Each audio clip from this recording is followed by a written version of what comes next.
Hello ವಿದ್ಯಾರ್ಥಿಗಳೇ, ಸೂಕ್ಷ್ಮ ಅರ್ಥಶಾಸ್ತ್ರದ ತರಗತಿಗೆ ತಮಗೆಲ್ಲ ಸ್ವಾಗತ. ಕಳೆದ ಹಲವಾರು ಸೆಷನ್ಗಳಿಂದ ನಾನು ನಿಮಗೆ ಉತ್ಪಾದನಾ ಸಿದ್ಧಾಂತದ ಹಲವಾರು ಸಂಗತಿಗಳನ್ನು ಕುರಿತು ತಿಳಿಸ್ತಾ ಬರ್ತಾ ಇದ್ದೇನೆ. ಲಾಸ್ಟ್ ಕ್ಲಾಸಲ್ಲಿ ನಾನು ಸಮ ಉತ್ಪನ್ನ ರೇಖೆಗಳ ಬಗ್ಗೆ ವಿವರಣೆಯನ್ನು ಕೊಟ್ಟಿದ್ದೆ. ಸಮ ಉತ್ಪನ್ನ ರೇಖೆಗಳು, ಅದರ ಅರ್ಥ ಮತ್ತು ರೇಖಾಚಿತ್ರ ಸಮೇತ ಅದರ ವಿವರಣೆಯನ್ನು ಈಗಾಗಲೇ ನಾನು ತಿಳಿಸಿ ಆಗಿತ್ತು. ಸಮ ಉತ್ಪನ್ನ ರೇಖೆ ಅಂತ ಅಂದರೆ ಏನು ಹೇಳಿ, ಒಂದು ನಿರ್ದಿಷ್ಟ ಸಮ ಪ್ರಮಾಣದ ಉತ್ಪನ್ನವನ್ನು ಉತ್ಪಾದಿಸಲು ಸಾಮರ್ಥ್ಯವಿರುವಂತಹ ಎರಡು ಉತ್ಪಾದನಾಂಗಗಳ ವಿವಿಧ ಸಂಯೋಜನೆಗಳನ್ನು ತೋರಿಸುವಂಥ ರೇಖೆಗೆ ಸಮ ಉತ್ಪನ್ನ ರೇಖೆ ಅಂತ ಕರಿತೇವೆ. ಆ್ಯಕ್ಚುಲಿ ಈ ಸೆಷನ್ನಲ್ಲಿ ನನ್ನ ಮುಖ್ಯವಾದ ಟಾಪಿಕ್ ಆಗಿದೆ ಸಮ ವೆಚ್ಚದ ರೇಖೆಗಳು.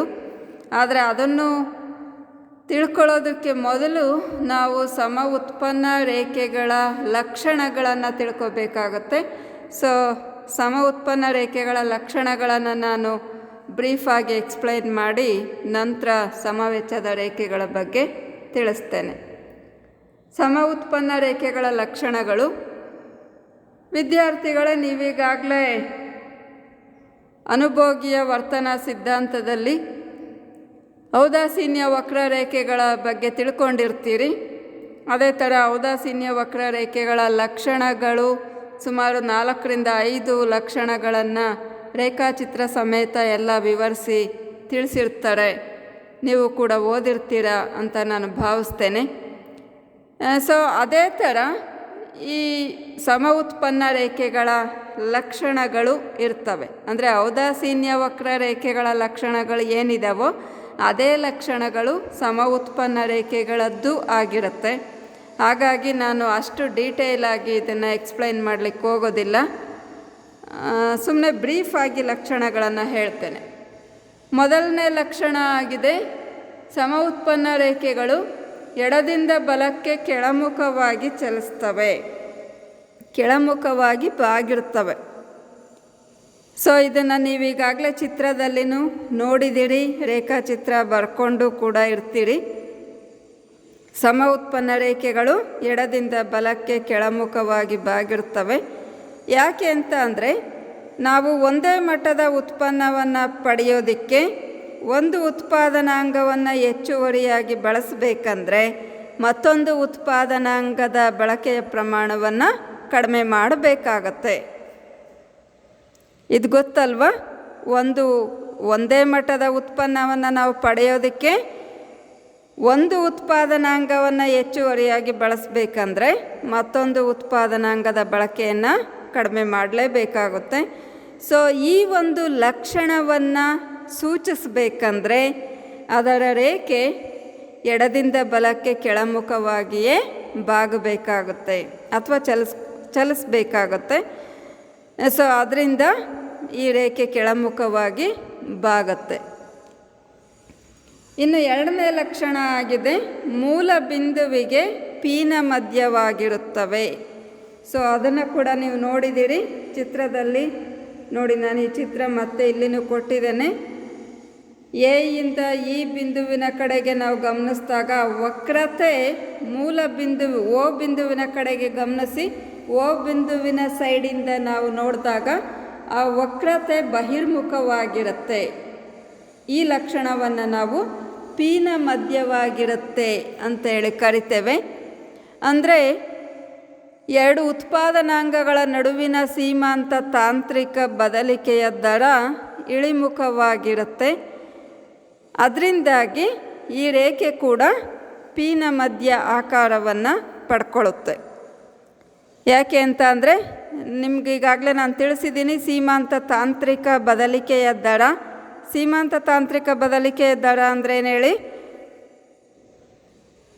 ಒಂದು ಮೊದಲಿನಷ್ಟೇ ಉತ್ಪನ್ನವನ್ನು ಪಡೆಯೋದಕ್ಕೋಸ್ಕರ ಒಂದು ಉತ್ಪಾದನಾಂಗವನ್ನು ಹೆಚ್ಚುವರಿಯಾಗಿ ಬಳಸೋದಕ್ಕೆ ತ್ಯಜಿಸಬೇಕಾಗಿರ್ತಕ್ಕಂಥ ಮತ್ತೊಂದು ಉತ್ಪಾದನಾಂಗದ ಪ್ರಮಾಣವನ್ನು ಸೀಮಾಂತ ತಾಂತ್ರಿಕ ಬದಲಿಕೆಯ ದರ ಅಂತ ಕರಿತೇವೆ. ನಿಮಗೆ ಹಿಂದೆ ಅದನ್ನು ಒಂದು ಪಟ್ಟಿಯಲ್ಲಿನೂ ಕೂಡ ತೋರಿಸಿದ್ದೆ. ಏನು ನಾವು ಶ್ರಮ ಮತ್ತು ಬಂಡವಾಳಗಳನ್ನು ಪರಸ್ಪರ ಬದಲಿ ಮಾಡ್ತಾ ಹೋಗ್ತೇವೆ, ಆಗ ಪ್ರತಿ ಸಲನೂ ಹೆಚ್ಚುವರಿ ಶ್ರಮವನ್ನು ಬಳಸೋದಕ್ಕೆ ಮೊದಲಿಗೆ 4 ಯೂನಿಟ್ನಷ್ಟು ಬಂಡವಾಳವನ್ನು ಬಿಟ್ಕೊಟ್ಟಿದ್ವಿ, ನಂತರ 3 ಯೂನಿಟ್ಟು, ನಂತರ 2 ಯೂನಿಟ್ಟು, ಹೀಗೆ ತ್ಯಜಿಸ್ತಾ ಇರುವಂತಹ ಬಂಡವಾಳದ ಪ್ರಮಾಣ ಕ್ರಮೇಣವಾಗಿ ಇಳಿಮುಖವಾಗುತ್ತೆ. ಸೊ ಇದನ್ನು ಸೂಚಿಸ್ತಕ್ಕಂಥ ರೇಖೆ ಮೂಲ ಬಿಂದುವಿಗೆ ವಕ್ರತೆಯನ್ನು ಪಡ್ಕೊಳ್ಳೇಬೇಕಾಗುತ್ತೆ. ಅಂದರೆ ಮೂಲ ಬಿಂದುವಿಗೆ ಬಹಿರ್ವಕ್ರತೆಯನ್ನು ಪಡ್ಕೊಳ್ಳುತ್ತೆ. ಅದನ್ನು ನಾವು ಪಿನ ಮಧ್ಯವಾಗಿರುತ್ತೆ ಅಂತೇಳಿ ಕರಿತೇವೆ. ಗೊತ್ತಾಯ್ತಲ್ವಾ? ಇನ್ನೊಂದು ಸಲ ನೋಡಿ, ಇದು ತೋರಿಸ್ತಾ ಇದ್ದೀನಿ. ಈ ಪಾಯಿಂಟ್ಸನ್ನು ನೀವು ನೋಟ್ಸಲ್ಲಿ ವಿಡಿಯೋ ಪಾಸ್ ಮಾಡಿ ಬರ್ಕೊಳ್ಳಿ. ಇನ್ನು 3ನೇ ಲಕ್ಷಣ ಆಗಿದೆ, ಸಮಾನ ಉತ್ಪನ್ನ ರೇಖೆಗಳು ಒಂದನ್ನೊಂದು ಛೇದಿಸೋದಿಲ್ಲ. ಈಗ ಚಿತ್ರದಲ್ಲಿ ಕಾಣಿಸ್ತಾ ಇದೆಯಲ್ವಾ, IQ1 ಮತ್ತು IQ2 ಎರಡು ಸಮ ಉತ್ಪನ್ನ ರೇಖೆಗಳು ಎ ಬಿಂದುವಿನಲ್ಲಿ ಛೇದಿಸಿದೆ ಅಂತ ನಾವು ಚಿತ್ರದಲ್ಲಿ ತೋರಿಸಿದ್ದೀವಿ. ಆದರೆ ಎ ಬಿಂದು ಈ ಥರ ಯಾವುದೇ ಎರಡು ಸಮ ಉತ್ಪನ್ನ ರೇಖೆಗಳು ಪರಸ್ಪರ ಛೇದಿಸೋದಿಲ್ಲ. ಛೇದಿಸಿದರೆ ಏನು ಅರ್ಥ ಕೊಡುತ್ತೆ ಅಂದರೆ, ಈಗ ನೋಡಿ ಚಿತ್ರದಲ್ಲಿ ಗಮನಿಸಿ, IQ1 ರೇಖೆ ಕೆಳಭಾಗದಲ್ಲಿದೆ, IQ2 ರೇಖೆ ಮೇಲ್ಭಾಗದ ಸಮ ಉತ್ಪನ್ನ ರೇಖೆಯಾಗಿರುತ್ತೆ. ಸಮ ಉತ್ಪನ್ನ ನಕ್ಷೆಯ ಒಂದು ಲಕ್ಷಣಗಳ ಪ್ರಕಾರ ಎರಡನೇ ರೇಖೆ ಅಂದರೆ ಮೇಲ್ಭಾಗದಲ್ಲಿ ಇರ್ತಕ್ಕಂಥ ರೇಖೆ ಕೆಳಭಾಗದ ರೇಖೆಗಿಂತ ಅಧಿಕ ಉತ್ಪನ್ನವನ್ನು ಪ್ರತಿನಿಧಿಸುತ್ತೆ. ಆದರೆ ಈಗ ಬಿ ಬಿಂದುವಿನ ಮೇಲಿನ ಉತ್ಪನ್ನ ಸಿ ಬಿಂದುವಿನ ಉತ್ಪನ್ನಕ್ಕಿಂತಲೂ ಅಧಿಕವಾಗಿರುತ್ತೆ, ಇಲ್ಲಿ ಕ್ಲಿಯರ್ ಆಗಿದೆ. ಆದರೆ ಎ ಬಿಂದುವಿನಲ್ಲಿ ನೋಡಿ, ಒಂದು ವೇಳೆ ಎರಡೂ ರೇಖೆಗಳು ಈ ಥರ ಪರಸ್ಪರ ಛೇದಿಸಿದರೆ ಏನಾಗುತ್ತೆ, ಎರಡೂ ರೇಖೆಯ ಮೇಲಿನ ಉತ್ಪನ್ನ ಸಮವಾಗಿರುತ್ತೆ ಅಂತ ಆಗುತ್ತೆ. ಸೊ ಅದು ಆಗೋದಕ್ಕೆ ವಾಸ್ತವದಲ್ಲಿ ಸಾಧ್ಯ ಇಲ್ಲ. ಇನ್ನು ಎ ಬಿಂದುವನ್ನು ದಾಟಿ ನಾವು ಮೇಲ್ಭಾಗದಲ್ಲಿ ನೋಡಿದರೆ IQ1 ರೇಖೆ ಆ ಕಡೆ ಒಂದು ಸೈಡ್ ಮೇಲೋಗಿದೆ, IQ2 ರೇಖೆ ಕೆಳಗೆ ಬಂದಿದೆ. ಇಲ್ಲಿ ನಾವು ಕೆಳಭಾಗದಲ್ಲಿ OX ಅಕ್ಷದ ಕಡೆಗೆ ನೋಡಿದಾಗ IQ1 ರೇಖೆ ಕೆಳಗಿದೆ, IQ2 ರೇಖೆ ಮೇಲಿದೆ. ಸೊ ಇದೆಲ್ಲ ಒಂಥರ ಅರ್ಥವಿಲ್ಲದೆ ಇರ್ತಕ್ಕಂಥ ಸಂದರ್ಭಗಳನ್ನು ಇದು ಸೂಚಿಸುತ್ತೆ. ಹಾಗಾಗಿ ಸಮ ಉತ್ಪನ್ನ ರೇಖೆಯ ಒಂದು ವ್ಯಾಖ್ಯಾನದ ಪ್ರಕಾರ ಈ ರೀತಿ ಆಗೋದಕ್ಕೆ ಸಾಧ್ಯನೇ ಇಲ್ಲ. ಹಾಗಾಗಿ ಈ ರೇಖೆಗಳು ಎರಡು ಯಾವತ್ತಿಗೂ ಛೇದಿಸೋದಿಲ್ಲ. ಇದು ಅಸಂಬದ್ಧ ಅರ್ಥವನ್ನು ನೀಡುತ್ತೆ ಒಂದು ವೇಳೆ ಛೇದಿಸಿದರೆ. ಗೊತ್ತಾಯ್ತಲ್ವಾ? ಸೊ ಇನ್ನು ನೆಕ್ಸ್ಟ್ ಲಕ್ಷಣ ಆಗಿದೆ, ಮೇಲ್ಭಾಗದ ಸಮ ಉತ್ಪನ್ನ ರೇಖೆ ಅಧಿಕ ಉತ್ಪನ್ನವನ್ನು ಪ್ರತಿನಿಧಿಸುತ್ತೆ ಅಂತೇಳಿ. ಅಂದರೆ ಇದು ಸಮ ಉತ್ಪನ್ನ ರೇಖಾ ನಕ್ಷೆಗೆ ಸಂಬಂಧಪಡುತ್ತೆ ಈ ವಿಚಾರ. ಸೊ ಈ ಚಿತ್ರ ಬರ್ಕೋಬೇಕು ನೀವು ನೋಡಿ. ರೇಖಾಚಿತ್ರದಲ್ಲಿ ನಾವು ನೋಡ್ತಾ ಇದ್ದೇವೆ ಸಮ ಉತ್ಪನ್ನ ರೇಖಾ ನಕ್ಷೆ. ಸಮ ಉತ್ಪನ್ನ ರೇಖಾ ನಕ್ಷೆ ಅಂದರೆ ಏನು ಹೇಳಿ? ಹಲವಾರು ಸಮ ಉತ್ಪನ್ನ ರೇಖೆಗಳ ಒಂದು ಸಮೂಹಕ್ಕೆ ಸಮ ಉತ್ಪನ್ನ ನಕ್ಷೆ ಅಂತ ಕರಿತೇವೆ. ನಾವು ನೋಡ್ತಾ ಇರೋ ಚಿತ್ರದಲ್ಲಿ 4 ಸಮ ಉತ್ಪನ್ನ ರೇಖೆಗಳನ್ನು ಕಾಣ್ತಾ ಇದ್ದೇವೆ. 4 ಸಮ ಉತ್ಪನ್ನ ರೇಖೆಗಳು ಯಾವ್ಯಾವುದು? IP1, IP2, IP3, IP4 ಆ ಥರ 4 ರೇಖೆಗಳಿದ್ದಾವೆ. ಅದರಲ್ಲಿ IP1 ರೇಖೆ 100 ಯೂನಿಟ್ ಉತ್ಪನ್ನವನ್ನು ಪ್ರತಿನಿಧಿಸುತ್ತೆ. ಅದೇ ಥರ IP2 ರೇಖೆ, IP ಅಂದರೆ ಐಸೋ ಪ್ರಾಡಕ್ಟ್ ಕರ್ವ್, ಸಮ ಉತ್ಪನ್ನ ರೇಖೆ. IP2 ರೇಖೆ ಎಷ್ಟು ತೋರಿಸ್ತಾ ಇದೆ? 150 ಯೂನಿಟ್ಗಳಷ್ಟು ಉತ್ಪನ್ನವನ್ನು ಸೂಚಿಸುತ್ತೆ. ಅದೇ ಥರ IP3 ರೇಖೆ 200 ಯೂನಿಟ್ಟು, IP4 ರೇಖೆ 250 ಯೂನಿಟ್ಗಳು. ಹೀಗೆ ಪ್ರತಿ ಮೇಲ್ಭಾಗದ ರೇಖೆ ತನ್ನ ಹಿಂದಿನ ಅಥವಾ ಎಡಭಾಗದ ರೇಖೆಗಿಂತ ಅಧಿಕ ಪ್ರಮಾಣದ ಉತ್ಪನ್ನವನ್ನು ಸೂಚಿಸುತ್ತೆ. ಸೊ ಇವಿಷ್ಟು ಸಮ ಉತ್ಪನ್ನ ರೇಖೆಗಳ ಲಕ್ಷಣಗಳು. ಈಗ ಸಮ ಉತ್ಪನ್ನ ರೇಖೆಗಳಿಗೆ ಸಂಬಂಧಪಟ್ಟಂತೆ ಇನ್ನೊಂದು ಪರಿಕಲ್ಪನೆ ಸಮ ವೆಚ್ಚದ ರೇಖೆಗಳು ಅಂತ ಹೇಳಿ. ವಿದ್ಯಾರ್ಥಿಗಳೇ, ಉತ್ಪಾದಕನ ಸಮತೋಲನವನ್ನು ನಾವು ವಿಶ್ಲೇಷಣೆ ಮಾಡೋದಕ್ಕೆ ಈ ಎರಡೂ ರೇಖೆಗಳು ಸಹಾಯಕವಾಗ್ತವೆ. ಹಾಗಾಗಿ ಇವು ಎರಡನ್ನೂ ಕೂಡ ನಾವು ಮುಖ್ಯವಾಗಿ ತಿಳ್ಕೊಂಡಿರಬೇಕಾಗುತ್ತೆ. ನೆಕ್ಸ್ಟ್ ಸೆಷನ್ನಲ್ಲಿ ನಾನು ನಿಮಗೆ ಉತ್ಪಾದಕನ ಸಮತೋಲನವನ್ನು ಕುರಿತು ವಿವರಿಸ್ತೇನೆ. ಅಂದರೆ ಯಾವ ಥರ ಈ ಎರಡೂ ರೇಖೆಗಳ ಸಹಾಯದಿಂದ ನಾವು ಉತ್ಪಾದಕನ ಸಮತೋಲನವನ್ನು ಅರ್ಥ ಮಾಡ್ಕೊಳ್ಬೋದು ಅನ್ನೋದನ್ನು ಮುಂದೆ ನೀವು ತಿಳ್ಕೊಳ್ತೀರಿ. ಈಗ ಅದಕ್ಕೆ ಮೊದಲು ಸಮವೆಚ್ಚದ ರೇಖೆಯ ಅರ್ಥವನ್ನು ನಾವು ತಿಳ್ಕೋಬೇಕು. ಈಗ ಸಮ ಉತ್ಪನ್ನ ರೇಖೆ ಮೇಲೇನೋ ಎಲ್ಲ ಒಂದು ರೇಖೆ ಮೇಲಿನ ವಿವಿಧ ಸಂಯೋಜನೆಗಳು ಏನು ಸೂಚಿಸ್ತವೆ? ವಿವಿಧ ಸಂಯೋಜನೆಗಳು ಎರಡು ಉತ್ಪಾದನಾಂಗಗಳ ವಿವಿಧ ಪ್ರಮಾಣಗಳನ್ನು ಸೂಚಿಸ್ತವೆ ಅನ್ನೋದು ಗೊತ್ತಾಗಿದೆ. ಅಂದರೆ ಸಮ ಉತ್ಪನ್ನ ರೇಖೆಯ ಮೇಲಿನ ಪ್ರತಿ ಬಿಂದು ಕೂಡ ಏನು ತೋರಿಸುತ್ತೆ? ಒಂದೇ ರೀತಿಯ ಉತ್ಪನ್ನವನ್ನು ಕೊಡ್ತಕ್ಕಂಥ ಎರಡು ಉತ್ಪಾದನಾಂಗಗಳ ವಿವಿಧ ಸಂಯೋಜನೆಗಳನ್ನು ಅದು ತೋರಿಸುತ್ತೆ. ಈ ರೀತಿ ಪ್ರಶ್ನೆ ಬಂದಾಗ ಒಂದು ಸಮ ಉತ್ಪನ್ನ ರೇಖೆಯ ಮೇಲೆ ಹಲವಾರು ಸಂಯೋಜನೆಗಳಿರ್ತವೆ. ಈಗ ಹಿಂದೆ ನೀವು ಚಿತ್ರದಲ್ಲಿ ನೋಡಿದಿರಿ, 5 ಸಂಯೋಜನೆಗಳನ್ನು ನಾನು ಕೊಟ್ಟಿದ್ದೆ. ಆ 5 ಸಂಯೋಜನೆಗಳು ಕೂಡ ಒಂದೇ ಪ್ರಮಾಣದ ಉತ್ಪನ್ನವನ್ನು ಕೊಡ್ತವೆ. ಆದರೆ ಏನು ವ್ಯತ್ಯಾಸ? ಎ ಬಿಂದುವಿನ ಸಂಯೋಜನೆಗೂ ಈ ಬಿಂದುವಿನ ಸಂಯೋಜನೆಗೂ ವ್ಯತ್ಯಾಸ ನಾವು ಗಮನಿಸಿದರೆ, ಎ ಬಿಂದುವಿನ ಸಂಯೋಜನೆಯಲ್ಲಿ ಬಂಡವಾಳದ ಬಳಕೆ ಹೆಚ್ಚಾಗಿರುತ್ತೆ. ಅಂದರೆ 12 ಯೂನಿಟ್ಟು, ಶ್ರಮದ ಬಳಕೆ 1 ಯೂನಿಟ್ ಇರುತ್ತೆ. ಆದರೆ ದೊರೆಯೋ ಉತ್ಪನ್ನ ಎಷ್ಟು? ಅವೆರಡನ್ನು ನಾವು ಬಳಸೋದ್ರಿಂದ 100 ಯೂನಿಟ್ಟೇ ಆಗಿರುತ್ತೆ. ಅದೇ ಥರ ಈವರೆಗೆ ಕಂಟಿನ್ಯೂ ಆದಂತೆಲ್ಲ ಈ ಬಿಂದುವಿನವರೆಗೆ ಶ್ರಮದ ಬಳಕೆ ಹೆಚ್ಚಾಗ್ತಾ ಹೋಗುತ್ತೆ, ಬಂಡವಾಳದ ಬಳಕೆ ಕಡಿಮೆ ಆಗ್ತಾ ಹೋಗುತ್ತೆ. ಈ ಬಿಂದುವಿನ ಸಂಯೋಜನೆಯಲ್ಲಿ ಎಷ್ಟು? 5 ಯೂನಿಟ್ ಶ್ರಮ ಇರುತ್ತೆ. ಬಂಡವಾಳ 2 ಯೂನಿಟ್ಗೆ ಕಡಿಮೆ ಆಗುತ್ತೆ. ಸೊ ಅದರಲ್ಲಿ ಏನು ವ್ಯತ್ಯಾಸ ಅಂದರೆ, ಎ ಬಿಂದುವಿನ ಸಂಯೋಜನೆಯಲ್ಲಿ ಬಂಡವಾಳದ ಬಳಕೆ ಜಾಸ್ತಿ ಇರುತ್ತೆ, ಈ ಬಿಂದುವಿನ ಸಂಯೋಜನೆಯಲ್ಲಿ ಬಂಡವಾಳ ಕಡಿಮೆ ಇರುತ್ತೆ, ಶ್ರಮ ಅಧಿಕ ಪ್ರಮಾಣದಲ್ಲಿರುತ್ತೆ. ಇಲ್ಲಿ ಉತ್ಪಾದಕನಿಗೆ ಎದುರಾಗೋ ಸಮಸ್ಯೆ ಏನಂದರೆ, ಯಾವ ಸಂಯೋಜನೆಯನ್ನು ಆಯ್ಕೆ ಮಾಡಿಕೊಳ್ಬೇಕು ಅಂತ ನಿರ್ಧರಿಸೋದು. ಉತ್ಪಾದನೆ ದೃಷ್ಟಿಯಿಂದ ಎಲ್ಲ ಸಂಯೋಜನೆಗಳು ಒಂದೇ ಮಟ್ಟದ ಉತ್ಪನ್ನವನ್ನು ಕೊಡ್ತವೆ. ಆದರೆ ಆ ವಿವಿಧ ಸಂಯೋಜನೆಗಳಲ್ಲಿ ಆಯ್ಕೆ ಪ್ರಶ್ನೆ ಬಂದಾಗ ಉತ್ಪಾದಕ ಎರಡು ಉತ್ಪಾದನಾಂಗಗಳ ಬೆಲೆಗಳನ್ನು ಪರಿಗಣಿಸಬೇಕಾಗತ್ತೆ. ಆ ಎರಡು ಉತ್ಪಾದನಾಂಗಗಳಿಗೆ ತಗಲ್ತಕ್ಕಂಥ ವೆಚ್ಚ ಪರಿಗಣಿಸಬೇಕಾಗತ್ತೆ. ವೆಚ್ಚ ಎಷ್ಟು ಅಂತ ಗೊತ್ತಾಗಬೇಕಂದ್ರೆ ನಾವು ಎರಡು ಉತ್ಪಾದನಾಂಗಗಳ ಬೆಲೆಯನ್ನು ಲೆಕ್ಕಾಚಾರ ಮಾಡಬೇಕು. ಬೆಲೆ ಎಷ್ಟಿದೆ ಅನ್ನೋದ್ರ ಆಧಾರದ ಮೇಲೆ ಉತ್ಪಾದಕ ಯಾವ ಸಂಯೋಜನೆ ಆಯ್ಕೆ ಮಾಡ್ಕೋಬೇಕು ಅನ್ನೋದನ್ನು ನಿರ್ಧಾರ ಮಾಡ್ತಾನೆ. ಸೊ ಇದನ್ನು ನಿರ್ಧರಿಸೋದಕ್ಕೆ ಸಮವೆಚ್ಚದ ರೇಖೆ ನೆರವಾಗುತ್ತೆ.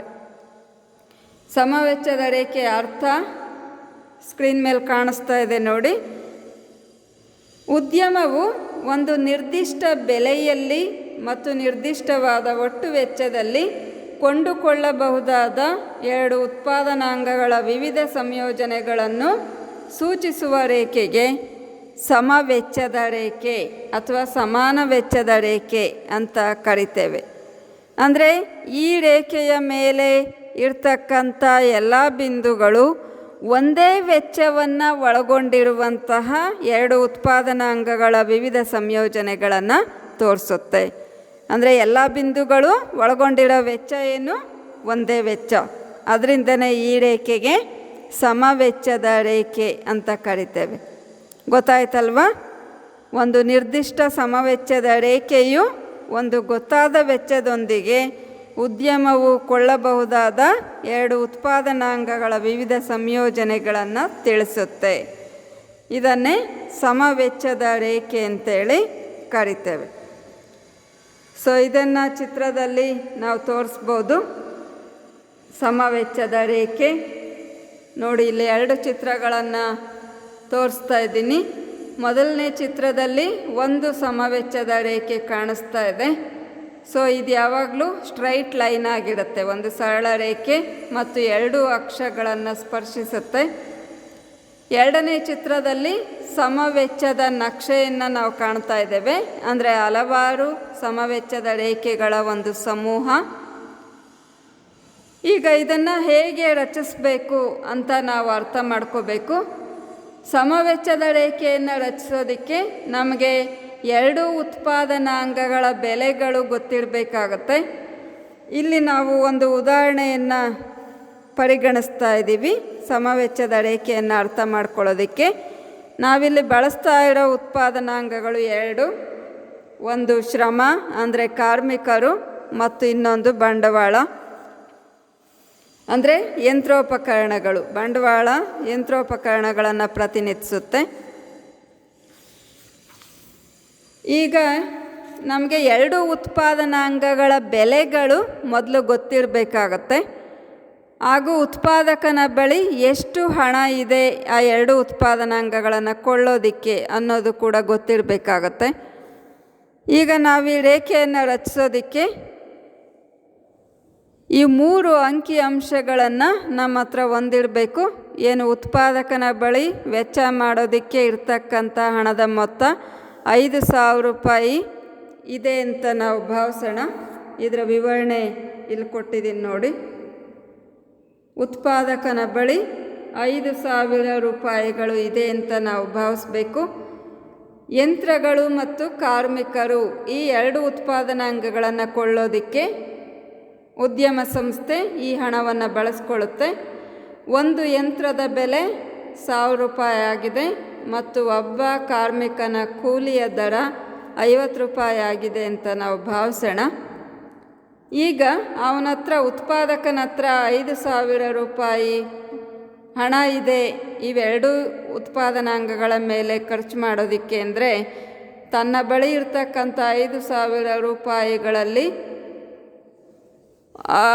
ಎಷ್ಟು ಯಂತ್ರನ ಕೊಳ್ಬೋದು? 5,000 ರೂಪಾಯಿಯನ್ನು ಯಂತ್ರೋಪಕರಣ ಕೊಳ್ಳೋದಕ್ಕೆ ಅವನು ವಿನಿಯೋಗಿಸಿದರೆ 5 ಯಂತ್ರಗಳನ್ನು ಕೊಳ್ಳೋದಕ್ಕೆ ಸಾಧ್ಯ ಆಗುತ್ತೆ. ಯಾಕೆಂದರೆ ಒಂದು ಯಂತ್ರದ ಬೆಲೆ 1,000 ರೂಪಾಯಿ ಇದ್ದರೆ ಅವನ ಹತ್ರ ಇರೋ 5,000 ರೂಪಾಯಿಗಳಿಂದ 5 ಯಂತ್ರಗಳನ್ನು ಕೊಳ್ಬೋದು. ಸೊ ಅದನ್ನು ನಾವು OY ಅಕ್ಷದ ಮೇಲೆ ತೋರಿಸ್ತೇವೆ.